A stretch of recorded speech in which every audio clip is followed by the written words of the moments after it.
Efemérides de hoy, lunes 23 de diciembre. Hoy es el día de Hanukkah, así que a la comunidad judía panameña, felicidades en el Día de las Luces.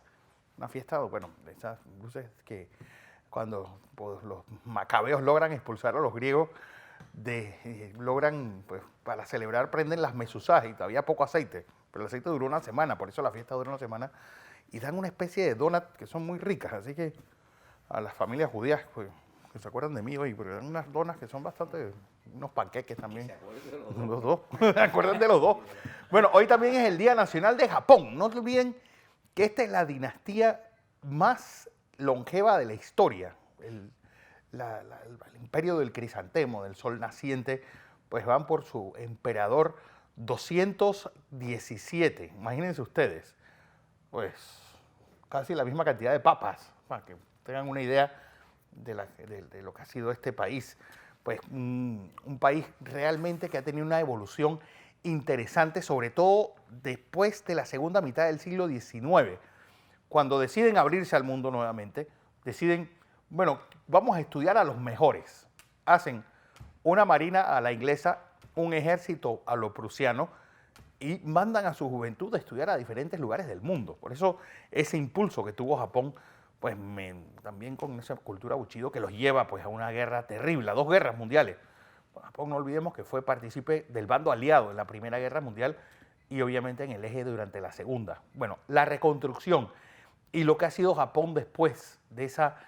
Es un país que recibió no solamente uno, sino dos bombazos atómicos, que antes Tokio había sido arrasado en marzo del 45. Bueno, de esas cenizas se levanta el Japón moderno de hoy.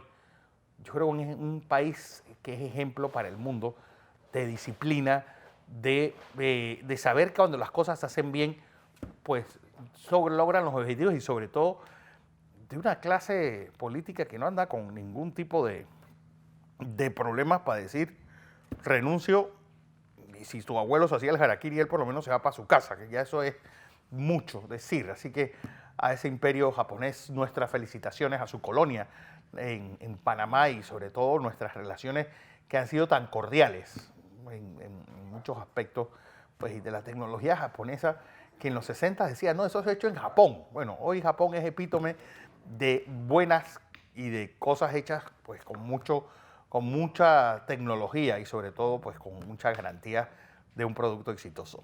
Vamos a 1808. Hoy es un día importante para América. ¿Por qué? Porque en medio de la disputa de Carlos IV y de Fernando VII, pues ese vacío de poder, ¿quién lo toma?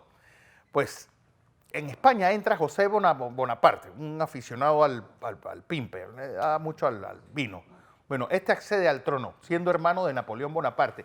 ¿Qué ocurre con eso y por qué es tan importante para América? Porque esto implica que la mayor parte de las castas americanas, todas estas, pues esta gente de bien, los Bolívar, los San Martín, los Mitres y compañía, no tengan ningún tipo no se consideren súbditos de alguien que estaba, pues, reemplazando al verdadero rey de España. Y es realmente la llegada de José Bonaparte el detonante de todas las revoluciones americanas. Por eso más o menos coinciden estos levantamientos con la llegada de este impresentable al reino de España. ¿Por qué? Porque, bueno, esto provoca, pues, la mayor parte de los criollos no consideran a este su rey y se ponen en marcha los procesos independentistas. Porque, pues, la gente dice de que no, que estas gente es que querían ya independizarse porque España es un imperio en decadencia. No, fue esto. Realmente el detonante fue el usurpador al trono español y ya no había decisión o no había ningún tipo de vasallaje por parte de las élites de este lado del mundo. Vamos a 1930, porque ahí se da un caso interesante. Llega a Colón este hombre, Albert Einstein. ¿Por qué? Porque viene a visitar a su amigo, Florencio Armodio Arosemena. Pues puede ser uno de los más grandes intelectuales que hemos tenido en la presidencia, sino el que más. Graduado en Ingeniería Civil en la Universidad de Hamburgo, un hombre de esos que uno dice, ¿este hombre qué hace aquí? Bueno, incluso pues dio la vuelta por medio mundo como ingeniero. Se hizo amigo de Einstein en Alemania y este vino a ver a su amigo como presidente. Y ahí lo tienen. Pues estuvo en Panamá y en Colón junto a su esposa y para que vean que dentro de todo nosotros hemos tenido presidentes genios.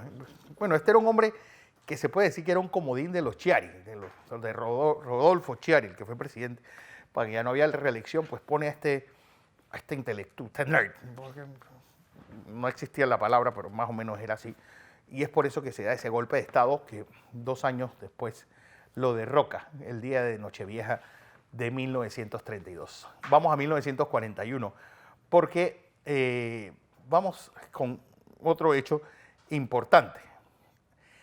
Todo el mundo habla de Pearl Harbor y todo el mundo habla de esa derrota contundente del ejército de Estados Unidos.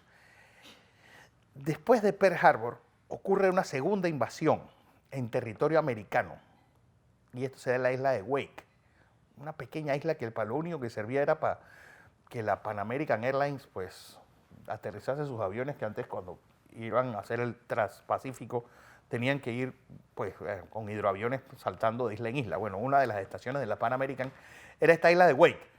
Pues una de las defensas más importantes y realmente si uno quisiera preguntarse cuál es esa guerra o esa batalla donde el ejército americano, un ejército inexperto, no te olvides que el ejército estadounidense en 1941 era el ejército número 17 del mundo, por el número de tropas y era un ejército casi una guardia nacional. Bueno, ese ejército estadounidense logra frenar esta invasión y una de las batallas más valientes del ejército.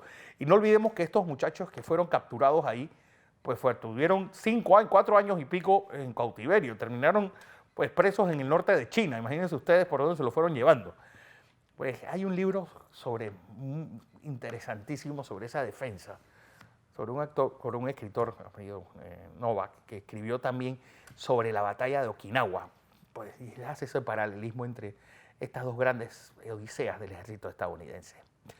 Vamos a 1972, porque un día como hoy, y fue un terremoto solo de 6.2 en la escala de Richter, esta destruye la capital nicaragüense, especialmente el centro, más de 10.000 muertos.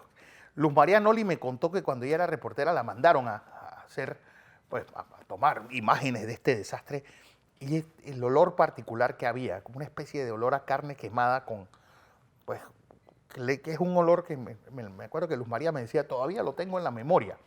Bueno, esta es una catástrofe que sirve no solamente de destrucción de la ciudad de Managua. Managua sigue, es como aquí, que uno da las direcciones en base a cosas. No, eso queda, ves el palo de mango, cuenta 4 casas, la siguiente es la mía. Bueno, en Managua también dan direcciones así, pero las dan todavía con cosas que existían antes del terremoto. Dicen la farmacia Pepito a la izquierda. Bueno, la farmacia Pepito, que es un lote baldío. Bueno, es que ahí estaba la farmacia cuando el terremoto se la llevó. Otra cosa interesante es que la forma como Anastasio Somoza III maneja la ayuda internacional, pues, y la corrupción que hubo detrás del manejo de esta catástrofe, Managua no se pudo volver a levantar y eso fue, pues, el accionar para el derrocamiento 7 años después de la dinastía Somoza en Nicaragua.